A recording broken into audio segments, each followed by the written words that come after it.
Bienvenidos sean todos a un nuevo episodio de Ciencia Plataná. Este es su host, Galvin Alonso, y en esta ocasión me acompaña Jacobo Robledo Buritica.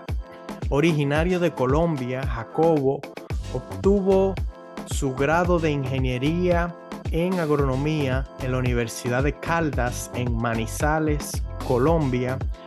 También obtuvo su maestría en fitopatología en la Universidad de Florida en Estados Unidos y actualmente es estudiante de doctorado en fitopatología en la Universidad de Florida. Acompáñenme a descubrir su historia.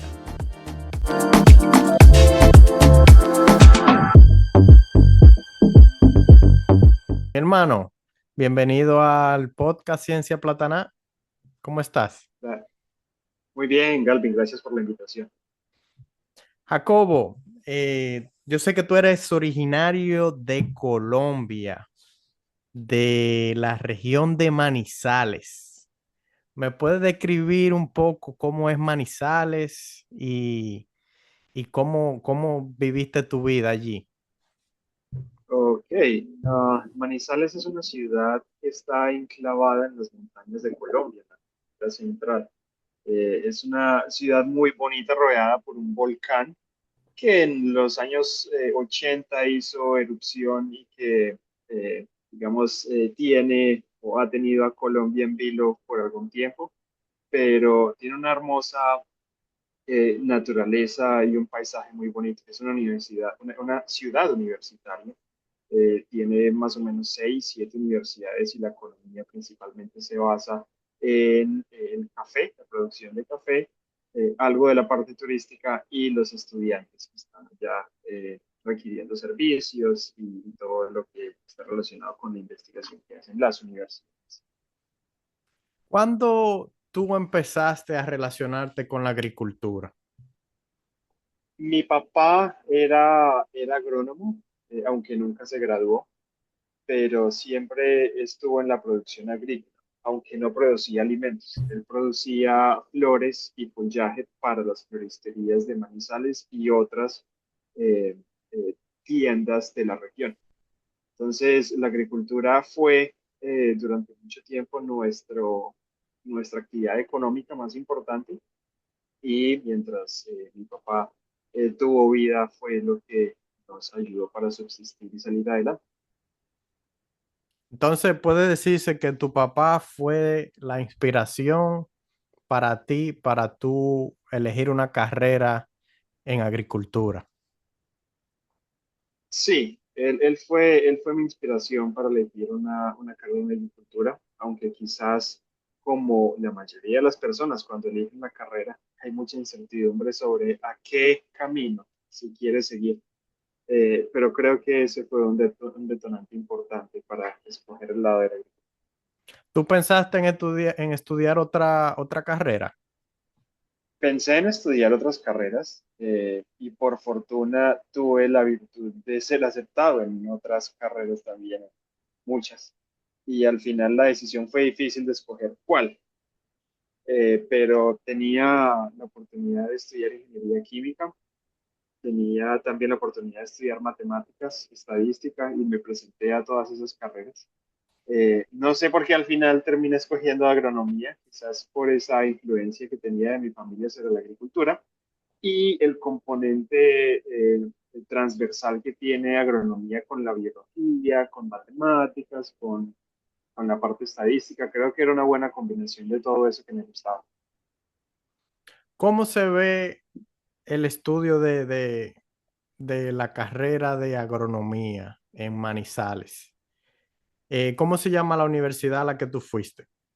Yo estudié en la Universidad de Caldas y la carrera de ingeniería agronómica es una de las más antiguas de la universidad eh, y, digamos, se fundamenta principalmente en los cultivos de importancia económica de la región, como son el café, el plátano, eh, caña, pero sobre todo para la producción de panela, no de azúcar, aguacate en este momento es una actividad económica importante dentro de la agricultura. Entonces, es una universidad que se desarrolla principalmente sobre la producción de esos cultivos de importancia local. Perfecto. En una carrera en agronomía uno ve muchos aspectos. Por ejemplo, se ve la parte de la producción. Dentro de la producción tenemos la siembra, fertilización, el riego, la protección de los cultivos. ¿Cuál fue la parte que a ti más te cautivó mientras estaba estudiando?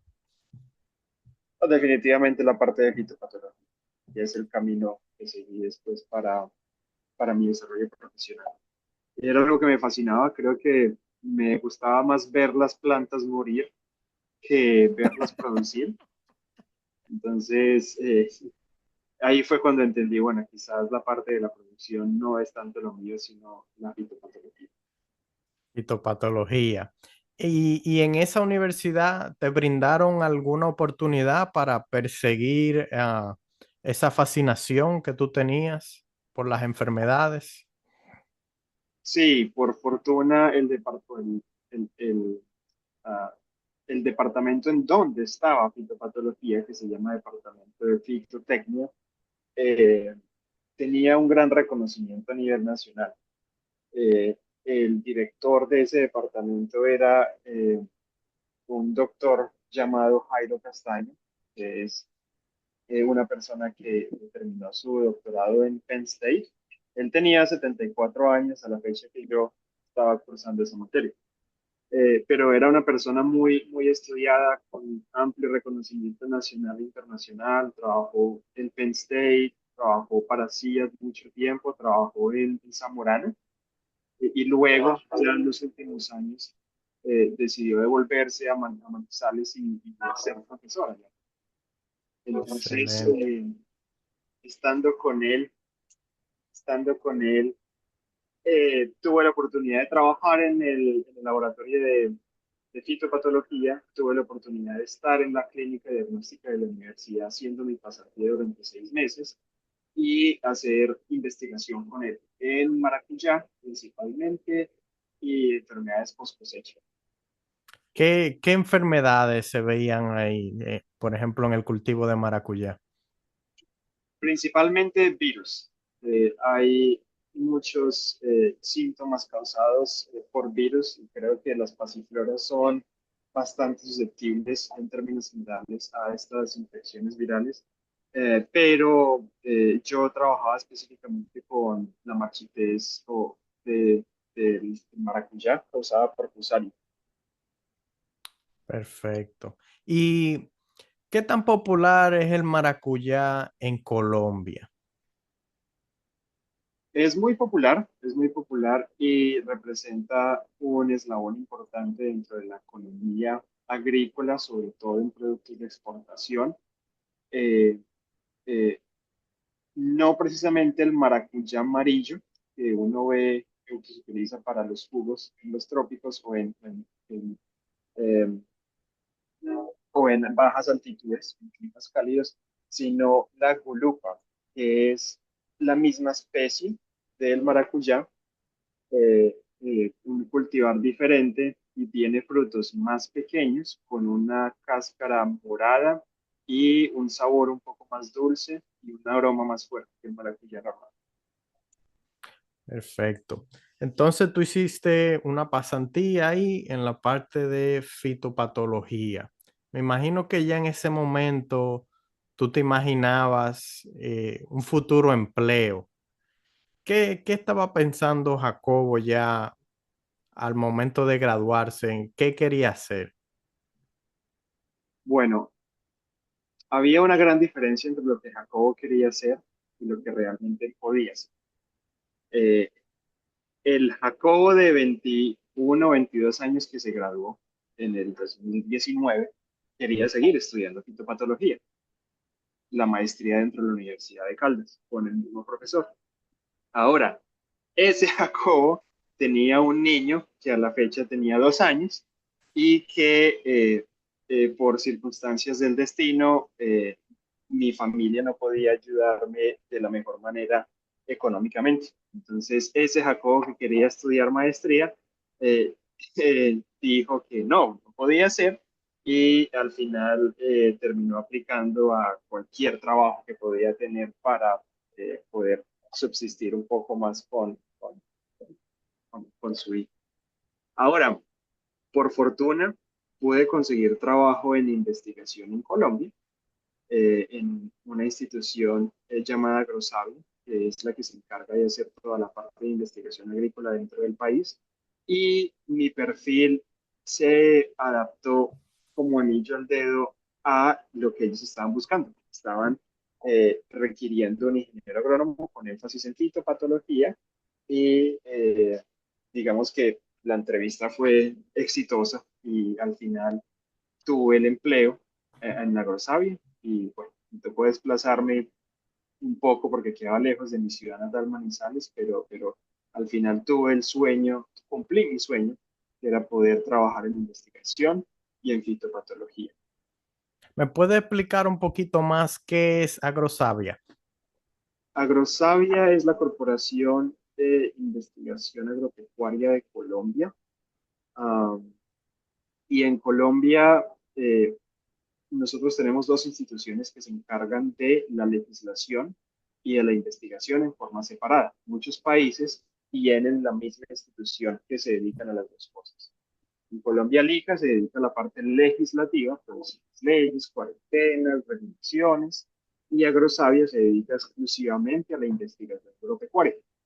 En el tiempo en el cual yo fui contratado para Agrosavia, el Congreso de Colombia había aprobado una ley con la cual le entregaba recursos directamente del presupuesto nacional a Agrosavia para la investigación agropecuaria. Es decir, que la institución empezó a fortalecerse y no dependía de gobiernos de turno, sino que en cada periodo se le tenía asegurado un porcentaje del presupuesto nacional. Entonces, así fue como empezó creciendo Agrosavia y teniendo una mayor estabilidad. Y creo que uno de los grandes ganancias que tuvo Agrosavia es que funciona como una empresa privada, siendo financiada con recursos públicos. Es decir, que las contrataciones son diferentes y al mismo tiempo, digamos que las normatividades que rigen la institución también son diferentes. Se trabaja con la eficiencia de una empresa privada, pero se financia con recursos públicos. Y también por ese lado, pues, se aseguraba que los mejores candidatos estuvieran contratados allí y no quizás aquellos que estuvieran más afines con el gobierno de turno. Tú dijiste que tuviste que separarte y irte de Manizales a trabajar con Agrosavia. ¿A dónde fuiste?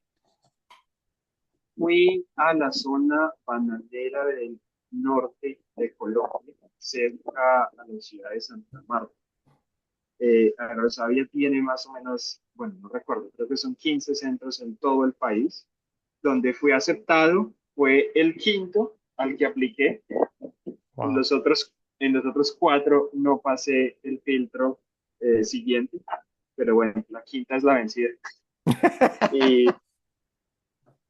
y terminé yendo a la costa norte del país, a una región en donde principalmente se cultiva banano y mango y palma de aceite, trabajando en el Centro de Investigación Caribe de Agrosal. ¿Cuáles fueron algunos de los proyectos en los que tú participaste? Galvin, eso es una excelente pregunta. Creo que el hecho de estar vinculado a Grosaria cambió muchísimo la perspectiva que tengo sobre la agricultura y me enriqueció mucho para seguir adelante en mi proceso académico y mi proceso como profesional. Agrosavia tiene muchos proyectos, el centro de investigación tenía muchos proyectos y yo tenía al menos 5 jefes directos, cada uno en proyectos diferentes. Entonces, trabajaba para los proyectos de investigación relacionados con HLB en cítricos, antragnosis en mango, fusarium en banano, eh, diferentes enfermedades vegetales de clima cálido, cacao, trabajaba también con yuca teníamos unos experimentos en cooperación con el CIAT de Frijol. eh, eh, y bueno, creo que se me escapan uno o dos proyectos más con los que trabajo. Para los que se perdieron con el frijol son las habichuelas o los frijoles.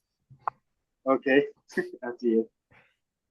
¿Y cuál era tu proyecto favorito? Yo sé que cuando uno trabaja en la parte de fitopatología, enfermedades de plantas, es un poquito difícil decir, no, este es mi patógeno favorito, o este es mi proyecto favorito, pero siempre hay uno. ¿Cuál fue el tuyo? Oh, yo creo que fueron cambiando a través del tiempo. Al inicio, definitivamente el de HLB con Citrix. Me parecía fascinante lo complicado que era trabajar con esta enfermedad y lo poco que se conocía después de muchos años de investigación y los pocos avances también que había. Para dar un poco más de detalle ahí, ¿qué es el HLB? Que mucha gente que nos escucha quizá no sepa, no conozca esas siglas.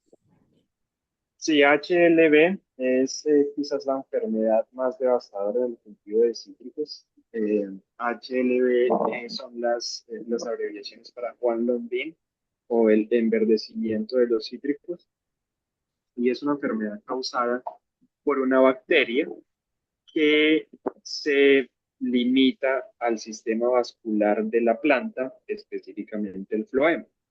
Esta enfermedad se puede transmitir por vectores, como lo son un insecto que se llama el cílico asiático de los cítricos o Diaforina citri, que es un nombre científico, y también se puede transmitir por injertados de material vegetal infectado. Ah, esos son los dos principales mecanismos.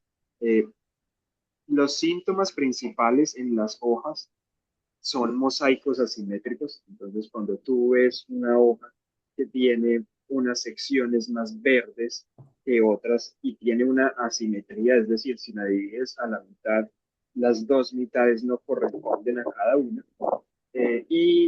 Ya en estados más avanzados tú ves una defoliación, los frutos se empiezan a distorsionar, empiezan a cambiar de forma, y la columela, que es la región central, en donde está, cuando tú cortas un cítrico a la mitad de esa región central que suministra el pedúnculo o que alimenta o que conecta el pedúnculo con el resto del fruto, se empieza a curvar. El principal síntoma también es que produce una caída prematura de los frutos y esos frutos no alcanzan la cantidad de azúcares necesarios para ser aceptables en el mercado. ¿Por qué es tan devastadora esa enfermedad en cítricos? ¿Por qué es tan devastadora? Porque es muy difícil a ver, ¿cómo puedo responder esa pregunta? Eh, ¿Por qué el mundo entero está teniendo problemas con eso? porque la enfermedad o quizás el patógeno que causa esta enfermedad está restringido a una de las zonas de la planta más difíciles de alcanzar, que es el floema. Realmente no hay muchas alternativas cuando tú tienes algo interfiriendo con el sistema vascular de las plantas. Y no solamente hablamos del HLV, sino que podemos tener ejemplos de otro tipo de enfermedades como las marchites vasculares causadas por Fusarium, que invaden el xilema y también ya cuando tú las tienes es demasiado tarde para cualquier manejo. Entonces, creo que la principal razón por la cual el HLV es tan complicado de manejar es por el hábitat del patógeno, que es el floema, y también la facilidad que tiene el vector de dispersar el patógeno a través del espacio. Excelente. Jacobo, ¿tú cuánto tiempo duraste trabajando para Agrosavia? Trabajé para Grosavia 3 años directamente y ya cuando me mudé de Santa Marta a la Florida, al estado de Florida en Estados Unidos. Seguí vinculado con Agrosería durante 2 años más. Fueron casi 5 años. O sea que el Jacobo papá y el Jacobo profesional, después de 3 años de estar en Agrosavia, tuvieron que tomar una decisión y fue seguir con los estudios. Así es, así es. Cuando viajé de Manizales a Santa Marta, estuve alejado de mi familia durante un tiempo. Luego organicé todo para que ellos llegaran y luego a los 3 años fue la misma historia, cuando el siguiente paso incluía cruzar el charco. ¿Cómo llegó esa oportunidad a ti? Eh, la oportunidad llegó precisamente con el HLB, debido a la experiencia que pude obtener estudiando HLB con Agrosavia. Tuve la oportunidad de ser un candidato fuerte para una beca en la Universidad de la Florida para trabajar específicamente en patología vegetal asociada a esta enfermedad HLV acá en Estados Unidos. ¿Cómo estaba tu nivel de inglés antes de irte a Florida? Antes de ir a Florida, mi nivel de inglés era bueno, por fortuna, pero lo era porque ya había tenido la oportunidad de viajar a Estados Unidos a estudiar inglés. Entonces, sabía un poco a qué me enfrentaba y sabía un poco cómo solventar las dificultades. Nunca voy a tener el acento de una persona que ha vivido acá, que ha nacido acá, pero me hago entender, es lo importante. Y Entonces, esa oportunidad de ir a estudiar inglés a Estados Unidos, ¿cómo pasó eso? ¿Eso tú lo buscaste? ¿Cómo fue? cuando estaba estudiando mi pregrado, antes de ser papá, mi hermano estaba haciendo un doctorado en California. Y él me dijo, Jacobo, yo estoy viviendo acá, yo no tengo mucho dinero, tengo una beca, estoy viviendo con mi esposa también está estudiando, tiene otra beca, tenemos un apartamento, 2 habitaciones, vente, estudia acá 6 meses inglés y paga tu curso y nosotros acá te damos comida y vivienda. Así que esa oportunidad la aproveché y estuve en California. Sí. Entonces tú siempre supiste que el inglés iba a ser parte importante de tu desarrollo profesional. Sí, sí. Quería estar vinculado a la parte de investigación, en la academia, y, y es importante la parte de inglés para eso. Eso lo tenía claro. Entonces Jacobo decide irse a Estados Unidos, específicamente al estado de Florida, a estudiar en la Universidad de Florida fitopatología también relacionada con el enverdecimiento de los cítricos o HLB para realizar una maestría. ¿En qué se basó tu proyecto de maestría? Mi maestría tenía como objetivo investigar los mecanismos por los cuales una variedad o cultivar tolerante llamado sugar bear ah, era tolerante. Entonces se hizo una comparación directa entre esa variedad o cultivar tolerante y un cultivar susceptible.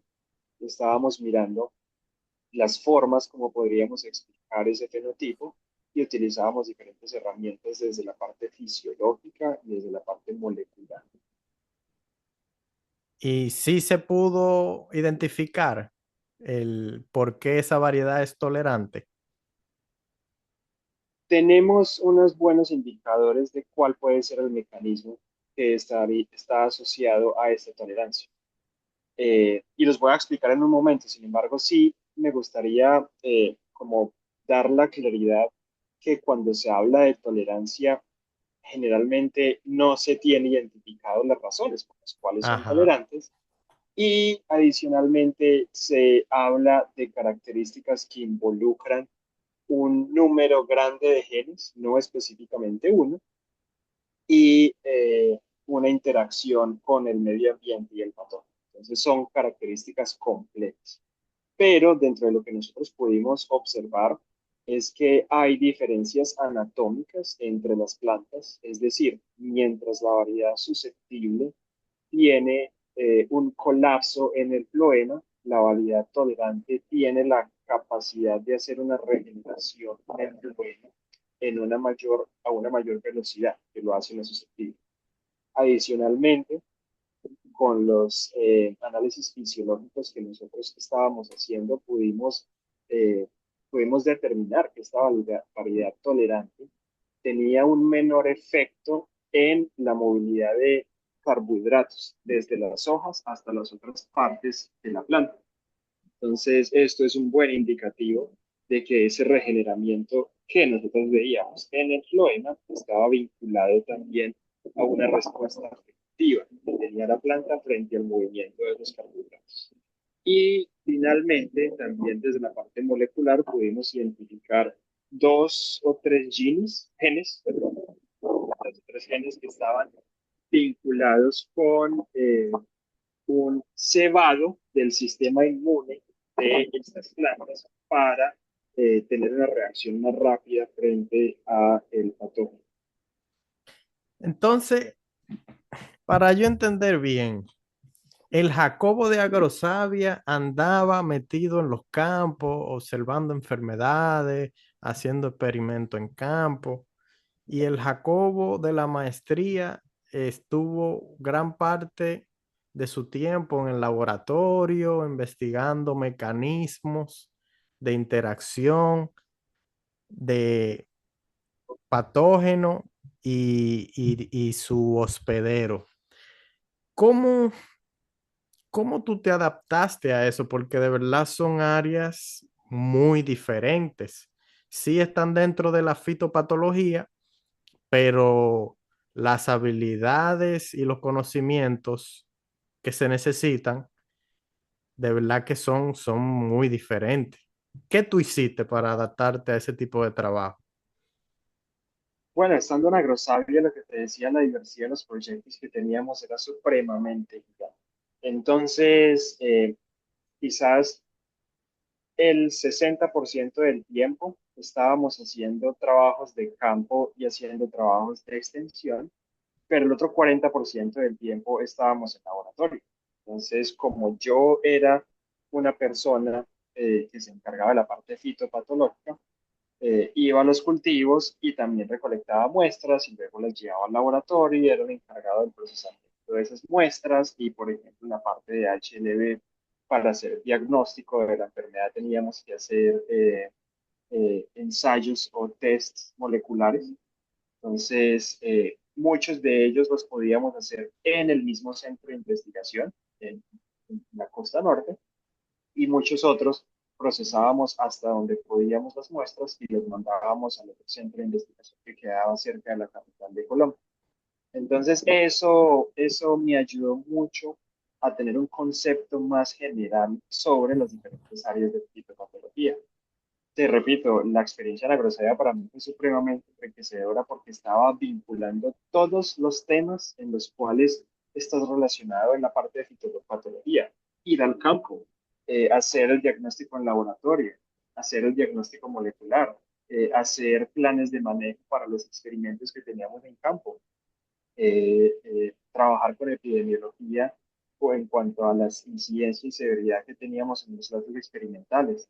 Y todo eso hizo que tuviera unas cualidades muy buenas para luego aplicarlas en mi trabajo de tesis de la maestría, que se vinculó más al laboratorio y a experimentos en invernadero.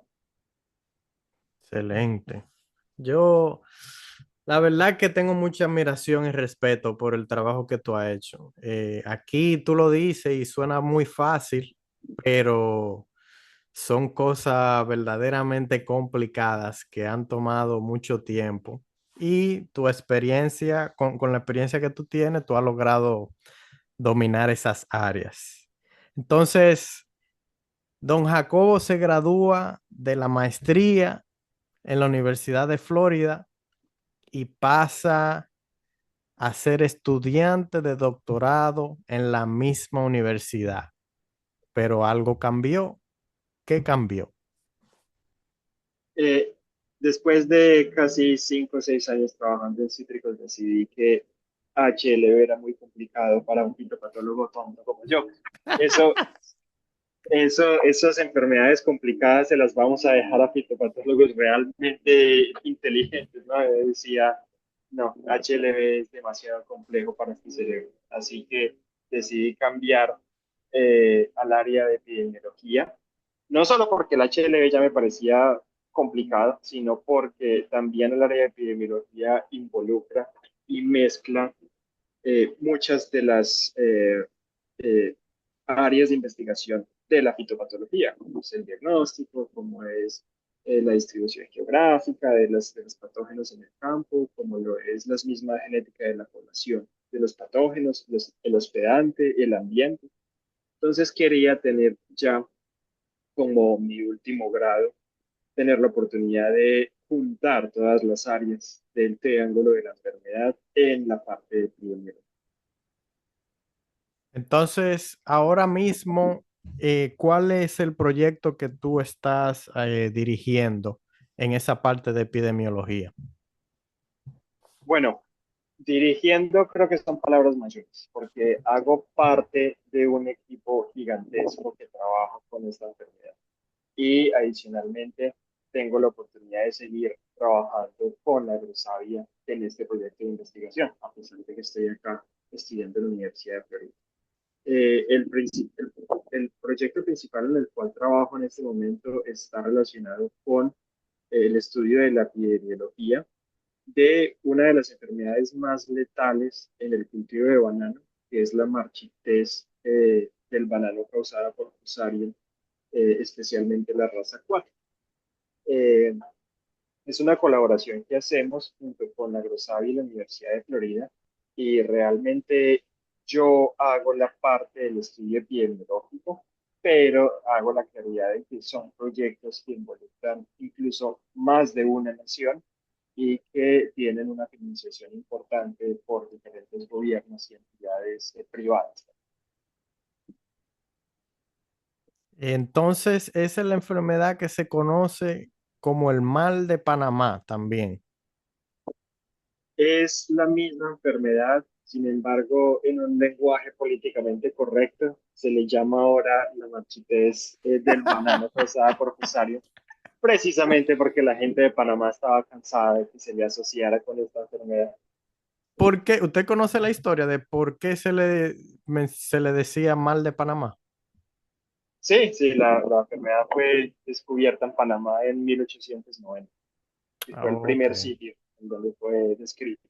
Eso era para los tiempos de la República Bananera y esos temas, me imagino. Así es, así es. ¿Por qué esa enfermedad es tan temida actualmente? Esa, Galvin, es una excelente pregunta. Yo creo que la mejor manera de tener una asociación con algo que podamos entender con más claridad es quizás con una enfermedad que afecte también a los humanos. Esta enfermedad que afecta a los bananos, ¿sí? Es causada por un patógeno que vive en el suelo. Entra por las raíces y invade el sistema vascular de la planta, causando una marchitez. ¿Cuál es el problema? Que las plantas nunca se recuperan, que no hay ningún manejo y que el patógeno puede persistir en el suelo por más de 30 años. Por lo que si yo vuelvo a colocar una planta en el mismo lugar en donde tuve una infestación de fusarium, muy probablemente voy a tener el mismo resultado que tuve con la planta anterior, que murió. Entonces, haciendo eso con la similitud de alguna enfermedad en humanos, es casi como un ébola, en donde tú tienes un patógeno que tiene la capacidad de infectar, pero que tiene una mortalidad supremamente alta, ¿no? Sí. Y en donde los manejos son limitados. Tú mencionaste que esta es la raza tropical 4. Me imagino entonces que hay otras razas. ¿Cómo es que se maneja ese asunto? Bueno, en términos coloquiales, las razas están están asociadas a los hospedantes que son afectadas por diferentes tipos del patógeno. Es decir, yo tengo un patógeno que es capaz de infectar una planta X y una planta Y, es una raza 1, por ejemplo.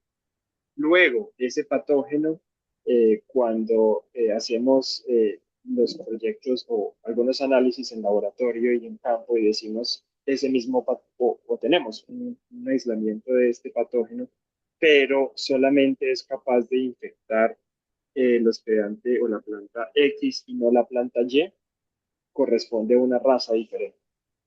Entonces, eso, cuando nosotros hablamos de raza, es la capacidad que tiene el patógeno de infectar o de ser virulento en diferentes hospedajes. ¿Usted cree que nosotros podremos encontrar una solución a ese problema?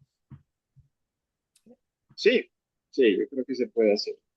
Quizás habrá que ser más flexibles con la utilización de transgénicos o de plantas genéticamente modificadas, pero estoy convencido de que la humanidad será capaz de preservar sus bananas. Porque yo como dominicano y usted como colombiano, yo creo que no nos podemos imaginar un mundo sin bananas y tampoco sin plátano. No, no habría felicidad. Entonces, ese es el proyecto que Jacobo está trabajando actualmente.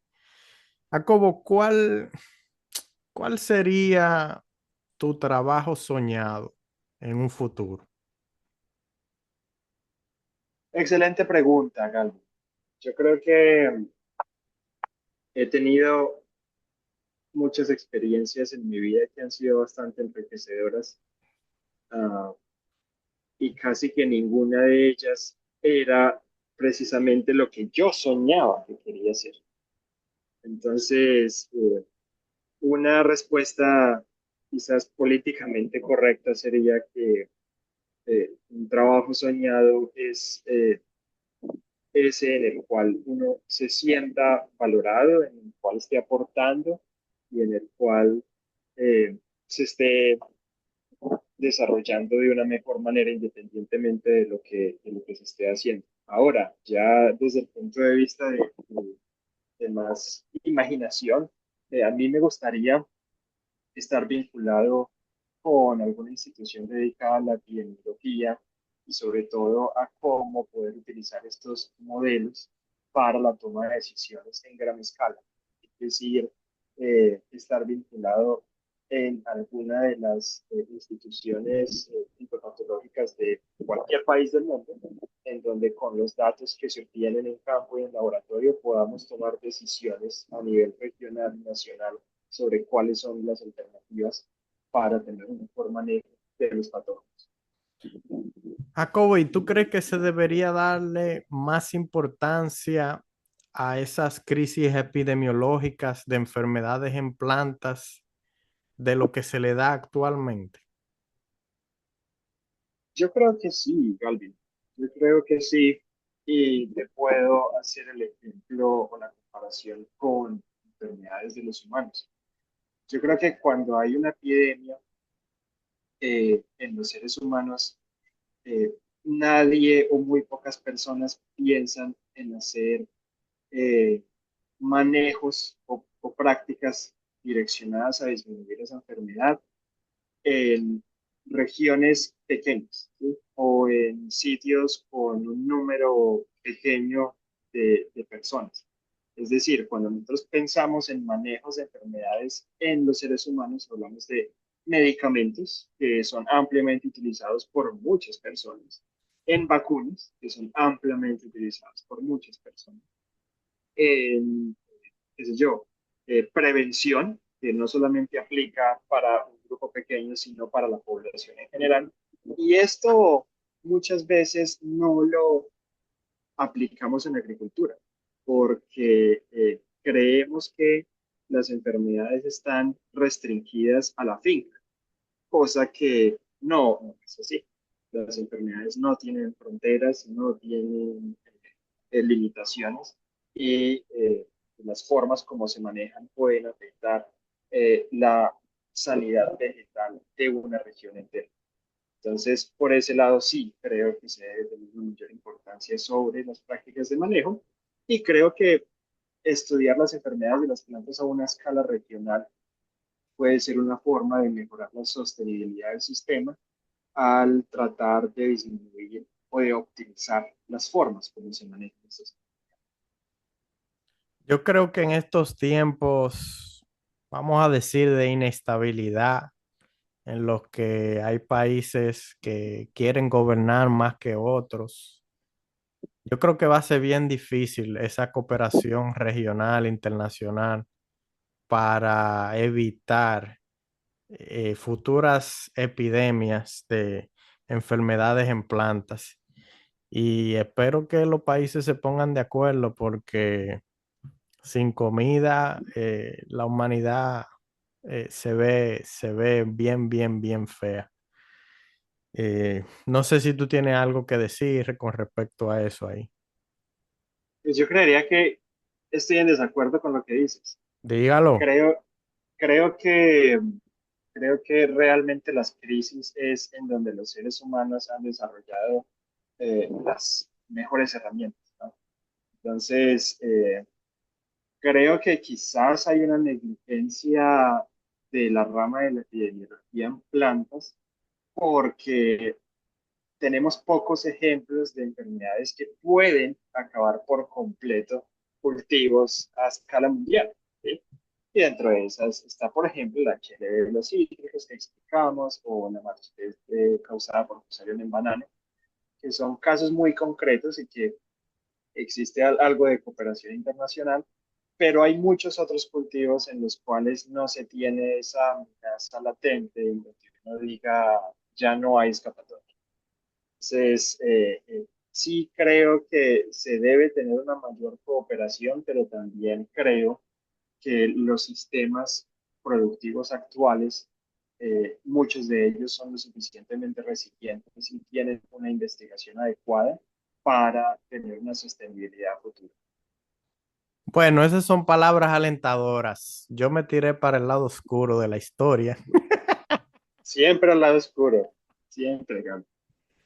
Jacobo, ya para ir finalizando, el Jacobo científico y el Jacobo papá, ¿qué consejo le puede dar a los jóvenes que todavía no se deciden qué estudiar o que dudan mucho qué van a hacer en el futuro? Un consejo, uno solo, que te ha servido a ti. Yo creo que el consejo que les daría es que tengan la oportunidad de tomarse su tiempo, ¿sí? No hay quizás la necesidad de apresurar ese tipo de decisiones que son importantes. Y muchas veces encontrar la motivación y el tema que le apasiona a uno es mucho mejor que tomar decisiones apresuradas que pueden marcar la vida y tu futuro de ahí en adelante. Entonces, quizás les diría a esos jóvenes que se tomen el tiempo, que muy probablemente si están buscando dinero, pues quizás la parte de estudiar no puede ser mejor alternativa, así que pues pueden tomarse el tiempo, ¿no? Pero sí, creo que ese sería mi consejo. Jacobo, y otra pregunta, ¿tú crees que la motivación se alimenta con la acción? Porque tú hablas de que hay que tomarse su tiempo. Hay gente que puede interpretar eso como que me voy para la playa por un año de vacaciones. Pero en mi caso, yo creo que la motivación se alimenta de la acción. ¿Qué tú crees de eso? Yo creo que cada uno tiene su forma diferente cómo vincular la motivación. Y yo creo que depende del estado y de las circunstancias de cada uno. Creo que habrá ejemplos en los cuales ese año en la playa puede servir para buenas personas y habrán casos en los cuales ese año, teniendo voluntariados o cercanías con otro tipo de actividades dentro de lo que ellos quieran o tienen pensado hacer, puede ser más conveniente. Entonces, no creo que irse a la playa un año sea perder el tiempo. Si uno tiene la posibilidad de hacerlo, ¿por qué no? Así que dependerá de la circunstancia y de la personalidad de cada uno. Señores, yo los invito a todos a que tengan amigos como Jacobo, que piensan diferente a ustedes, porque en las diferencias uno se enriquece. Y mi hermano, muchísimas gracias por esta conversación aquí para Ciencia Plataná. De verdad que estoy orgulloso del trabajo que tú estás haciendo a nivel profesional y a nivel personal. Y te deseo muchas bendiciones. Mi hermano, gracias de verdad. Con esto Bueno, gracias. finalizamos el episodio de Ciencia Plataná.